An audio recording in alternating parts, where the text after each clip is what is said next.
En este video hacemos una pequeña introducción a la unidad 3. La unidad 3 va a tratar sobre procesos y en particular el mecanismo de interconexión entre un proceso y otro. Todos conocemos el concepto de programa. Un programa es básicamente código que se encuentra escrito en un lenguaje de programación. Luego ese programa se procesa a través de un compilador y se genera un código ejecutable, o sea, se genera un binario que el sistema operativo o el procesador puede ejecutar. Aquí a la izquierda tenemos un ejemplo de un programa, se incluye la biblioteca estándar input-output, esto ya sabemos de dónde proviene. Luego hay un main, este main define dos argumentos, un argumento es un entero, es la cantidad de argumentos que va a recibir, y luego un puntero a puntero, donde esto básicamente define una lista de cadenas de texto, y cada una de esas cadenas de texto la puede acceder tranquilamente la función main. La cantidad de cadenas de texto que se reciben viene indicada en este valor, en este entero.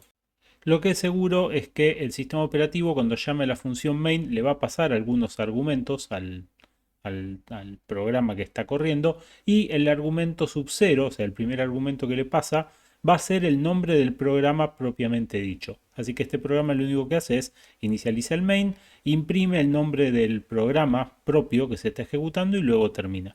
Si compilamos este código con gcc main.c, asumimos que se llama main.c, menos output hola, el binario, o sea, el programa que generamos se llama hola, y si lo ejecutamos con punto barra hola, la salida del mismo es me llamo punto barra hola. Esto lo podemos probar muy rápidamente, hacemos un cat main.c, vemos que es ese programa que está ahí, así que gcc main.c menos o hola.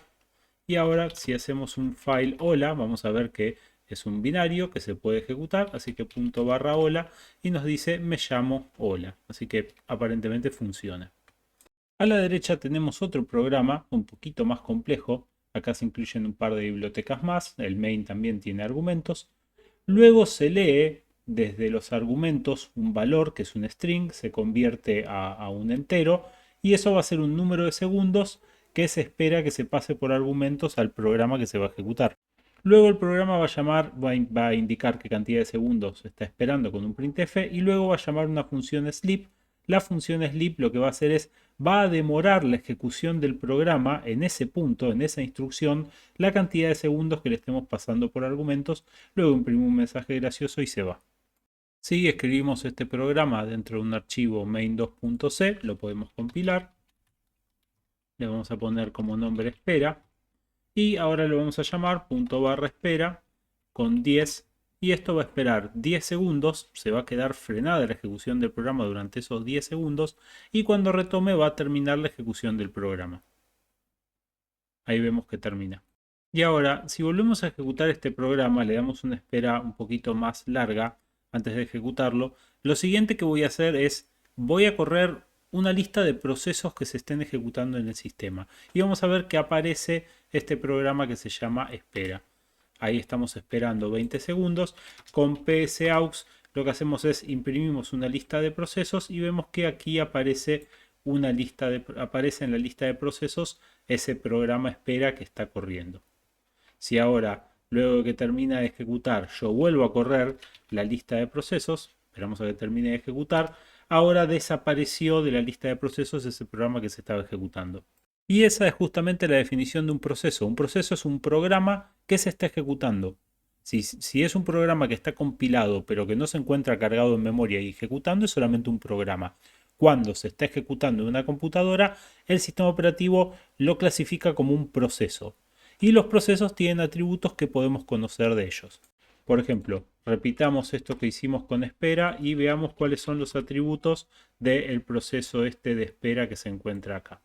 Lo primero que nos vamos a encontrar es el nombre del usuario, que es el dueño de ese proceso que se está ejecutando. Luego nos vamos a encontrar con un número de ID. Este número identifica el proceso en el sistema que se está ejecutando. Si es un número que lo identifica, cada proceso va a tener un número de identificación. Y luego nos vamos a encontrar con esto, que es una indicación de en qué estado se encuentra el proceso.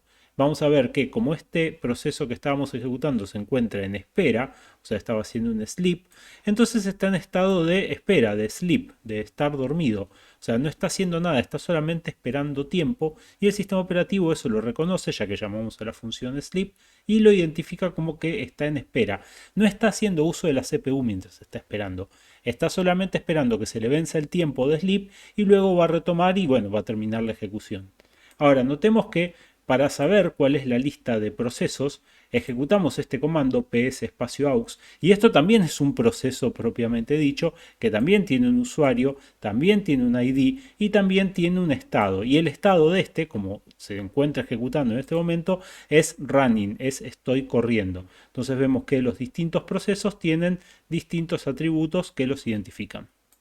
Eso quiere decir que mientras el programa se ejecuta, se transforma en un proceso. Todo programa en ejecución para el sistema operativo es un proceso. Los procesos tienen un identificador único que se llama PID, o sea, Process ID, identificador de proceso. También tiene un estado, puede estar en running, sleeping, etc. Hay un montón.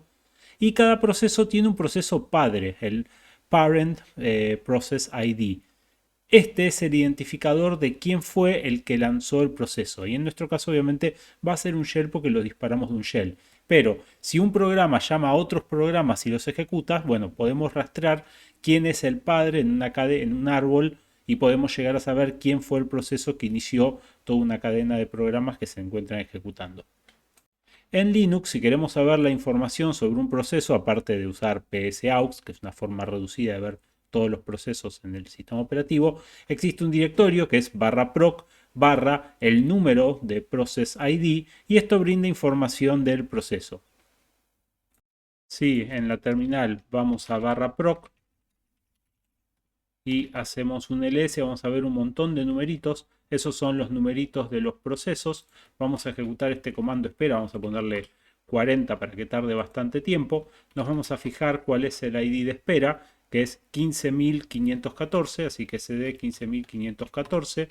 Y luego hay un montón de archivos acá que identifican datos del proceso. Por ejemplo, command line nos dice que este proceso fue ejecutado con ./espera y se le pasó un 40. Entonces vemos que podemos saber cómo fue llamado este proceso, o sea, cómo se disparó este programa y acá aparecen todos los datos relacionados, si tiene archivos montados, no tiene archivos montados y bueno, cuánta memoria está ocupando en el sistema. Toda la información que necesitamos saber acerca de un proceso se encuentra dentro de esta carpeta. Obviamente cuando el programa termina de ejecutar, este número dejó de tener sentido, así que si yo ahora quiero hacer algo, me está diciendo estoy en una carpeta inválida, ya que el proceso se borró y este lugar donde estoy parado en el file system no existe. Si yo ahora quiero salir, quiero hacer cualquier cosa, no existe, estoy en un lugar inválido del file system. Ahora, ¿cómo podemos ver qué es lo que hace el sistema operativo con los procesos? Bueno, es Linux, así que tenemos un archivo que es el scheduler. El scheduler es el planificador de tareas, es quien decide qué procesos se ejecutan y qué procesos no se ejecutan. Y lo que vamos a tener es una pequeña máquina de estados que esto está representado de manera teórica, pero va a representar el ciclo de vida de un proceso. Un proceso va a comenzar como un proceso nuevo cuando nosotros lo ejecutamos. El sistema operativo lo va a admitir como un programa válido que puede ejecutar.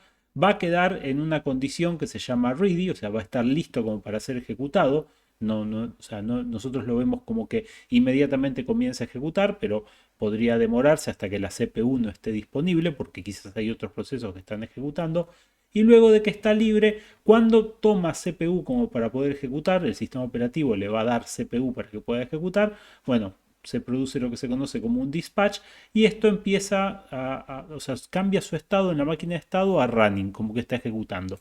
Puede ser que durante la ejecución de este programa, como nos pasó en el ejemplo que estábamos viendo que se llamaba un sleep, el proceso no esté haciendo nada útil, o sea, solamente esté demorando tiempo. Y si hay un proceso que no está haciendo nada útil con la CPU, lo podemos correr un costado y darle la CPU a otro proceso para que utilice los recursos de manera más eficiente. Si eso pasa, se produce una espera, entonces este proceso ahora va a cambiar en su máquina de estados, va a pasar a block, porque está bloqueado hasta que algún evento se produzca y en este caso de este ejemplo que vimos el evento es el timer. cuando se le vencen los 20 segundos de timer que tiene que esperar, o los 40 o lo que le hayamos pasado, se va a producir un evento de timer. El evento de timer va a desbloquear el proceso y lo va a poner en la cola de listo nuevamente, como para que pueda volver a la CPU a ejecutarse. Y bueno, cuando termina, volver a la CPU a ejecutarse, y luego que termina de ejecutar en la CPU, se hace un release, ya que se terminó la ejecución del programa, y pasa al estado de exit, donde sale de los procesos en ejecución de la computadora. Si vemos el código fuente del scheduler, vamos a ver que es un archivo bastante largo, ya que tiene toda la definición de las máquinas de estado de los procesos del sistema operativo. Vamos a ver ciertos IDs para identificar estados, por ejemplo, que está corriendo, que está muerto, que está hecho un zombie, ¿sí? Que está esperando que se despierte como para matarlo. Y más adelante vamos a encontrar una estructura en C. Una estructura en C es un agrupamiento de variables que se encuentran unidas en un único grupo y que no son útiles, ya que se interpretan todas juntas, que es este task structure, que lo que básicamente identifica es todos los datos que nos hacen falta saber de un proceso. Por ejemplo, acá tenemos algo que se llama onCPU, esto es un int, esto seguro es una variable booleana que va a indicar si este proceso se encuentra o no se encuentra en la CPU, pero a medida que avanzamos vamos a ver que hay ciertas cosas que tienen que se encuentran de ahí de manera lógica, ¿sí? Por ejemplo, si un proceso termina, entonces va a generar un estado de salida, un código de salida o una señal. Bueno, acá aparecen esos enteros que identifican todos esos valores posibles, y a medida que avanzamos vamos a ver que hay ciertos valores que se le pueden asignar que tienen pinta de ser bastante útiles. Por ejemplo, ¿quién es el proceso padre? Quiénes son los procesos hijos que se hayan disparado, quiénes son los procesos hermanos, o sea que comparten el mismo padre, y todos estos son punteros a listas. Por ende, toda esta información la necesita el sistema operativo para saber en qué estado está el proceso y si lo tiene que terminar o no lo tiene que terminar. Y acá esta información la podemos acceder en Linux. Acá tenemos un programa de ejemplo donde recibimos los argumentos, ¿sí? Recibimos por ejemplo la cantidad de segundos que la vamos a leer de teclado, pero cuando comienza el programa indica el ID del proceso y el ID del proceso padre. Así que ponemos este programa en la terminal, nos fijamos que lo que hace es imprime el ID del proceso y el proceso padre, lo compilamos y si lo llamamos nos va a decir mi ID, y dice el ID del proceso y dice quién es el ID del proceso padre. Y antes de ingresar la cantidad de segundos, vamos a hacer un psaux y vamos a ver que efectivamente procesos es el 19.133, y vamos a encontrar quién fue el proceso padre, que es el 6502. Fijémonos que 6502 es barra bin barra bash, eso quiere decir que es el bash que estamos ejecutando dentro de este terminator el que está ejecutando este proceso hijo, que es este programa procesos que estamos corriendo. En la teoría de sistemas operativos vamos a ver que el scheduler, ¿sí? El planificador de tareas del uso de la CPU que tiene un sistema operativo, se va a dividir en dos grandes grupos, que son los non-preemptive y los preemptive. Non-preemptive es un sistema más del tipo colaborativo, donde la CPU no termina un programa hasta que el sistema operativo, perdón, no termina un programa hasta que el programa en sí no haya terminado. Pero a la hora de planificar cuál es el siguiente programa que vamos a ejecutar, si tenemos que ejecutar más de un programa a la vez y no todos pueden estar ejecutando exactamente en el mismo momento, tenemos que elegir cuál es el siguiente que vamos a ejecutar de la lista de programas que se quieren ejecutar. Y bueno, hay cuatro formas de hacerlo de manera non-preemptive. La primera es el primero que llegó a la lista de ejecutarse va a ser el primero que se va a ejecutar. Así que si tengo varios programas que se quieren ejecutar, el primero que haya entrado a la lista de programas para ejecutarse es el que se va a ejecutar.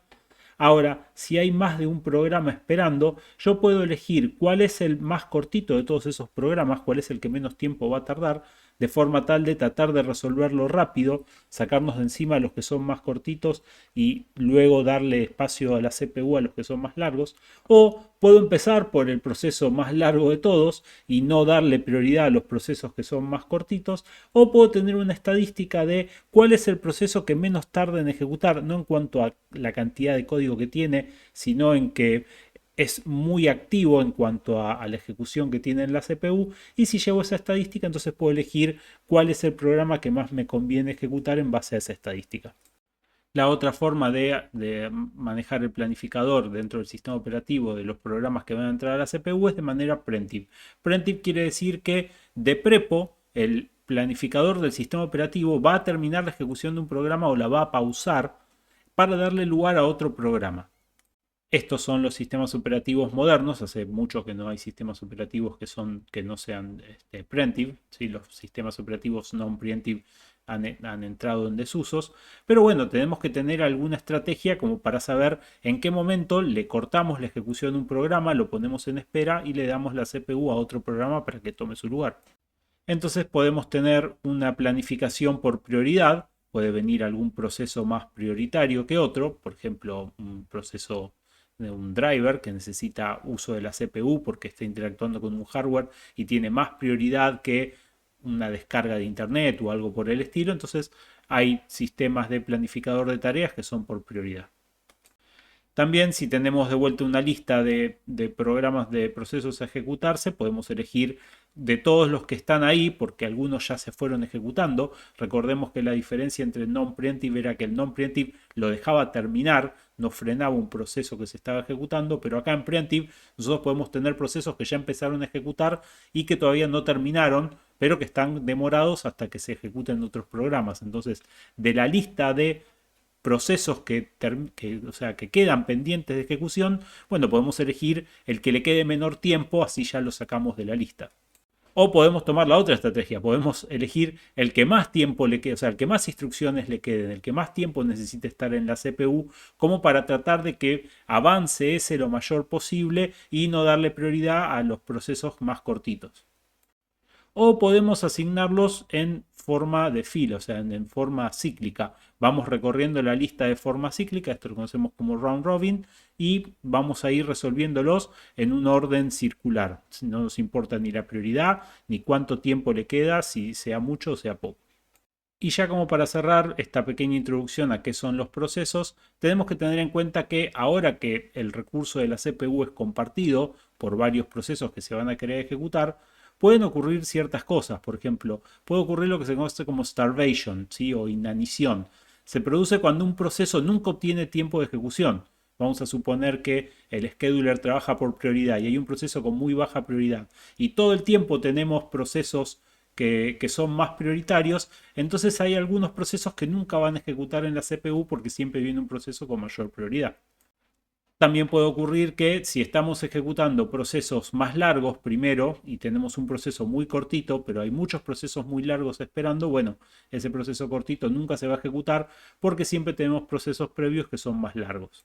Una forma de evitar que se produzca starvation de un proceso que nunca terminaría de ejecutar es agregar un parámetro de antigüedad de aging que lo que hace es le va a incrementar la prioridad luego de estar esperando un tiempo en la cola de listos de procesos que tiene el sistema operativo. Entonces, si tenemos un proceso que si bien no tiene mucha prioridad y siempre vienen procesos con más prioridad, bueno, a medida que pasa el tiempo vamos incrementando este parámetro de aging de antigüedad y cuando eso vence un determinado umbral, entonces hacemos que ese proceso sea más prioritario que todo el resto como para sacarlo de la cola de espera. Ahora, también puede pasar, y este es un problema que se estudia en la teoría de sistemas operativos, que tengamos dos procesos, este quiere pasar por acá, este quiere pasar por acá, este quiere pasar por acá y este quiere pasar por acá, pero ninguno va a lograr terminar ya que se encuentran bloqueados, ya que para que este pueda avanzar, este necesita correrse, pero para que este pueda avanzar, este necesita correrse y este necesita correrse y volvemos al primero original. Cuando se crea una dependencia circular de ese tipo, a eso lo conocemos como deadlock, y lo que ocurre es que ningún proceso termina, ya que cuando un proceso entra a ejecutar, como depende de que otro proceso termine para seguir ejecutando, no puede avanzar, pero como este proceso depende del anterior, entonces se crea una dependencia circular y nada avanza en el sistema operativo. Esta es una condición obviamente no deseada y una de las alternativas para resolver esto es matar un proceso al azar y bueno, se van a ir cayendo todo el resto de los procesos que dependían de ese, ¿no? Y esa es una forma no elegante, pero que funciona. A partir de ahora nos queda estudiar cómo hacer que los procesos se comuniquen entre sí.